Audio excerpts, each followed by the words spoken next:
সকালটা শুরু হলো এক কাপ গরম গরম আদা চা দিয়ে, সঙ্গে ছিল বিস্কিট। তবে সকলের বক্তব্য চায়ের সাথে টাটা জোরদার হওয়া দরকার, তাই বাটার ক্রোয়াসান তৈরি হচ্ছে সকালবেলা। আর এদিকে ক্রিসমাস ক্র্যাকার থেকে কে কি গিফট পেলো, এটা একটা ছোট্ট ফরসেপ মতো পেয়েছে, আর পেখম পেয়েছে একটা বেবি নেল কাটার। আজ দেখলাম বিনা প্রতিবাদে কাগজের মুকুটটাও মাথায় দিয়েছে, ভারী মিষ্টি লাগছে। যাই হোক, তৈরি হয়ে গেছে খাবার, আমরা বেরিয়েছি। দেখুন কি ফ্রস্টিংটাই না হয়েছে।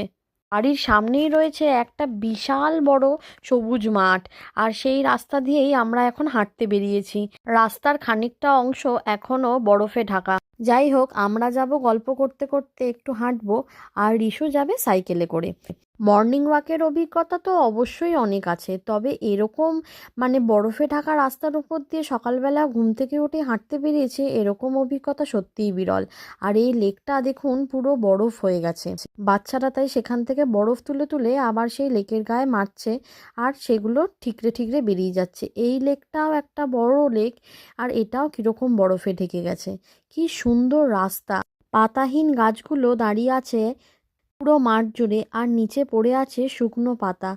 এটা যে কি দুর্দান্ত লাগছিল সামনে থেকে, তা বলে বোঝানোর মতো নয়। চলুন আমরা এবার বাড়ি ফিরে যাই। আর বাড়িতে এসে পেখম তার দাদা ভাইয়ের সাথে এখন একটু পিয়ানো বাজিয়ে নিচ্ছে, এরপর আমরা সবাই মিলে বাড়ি ফিরে যাব।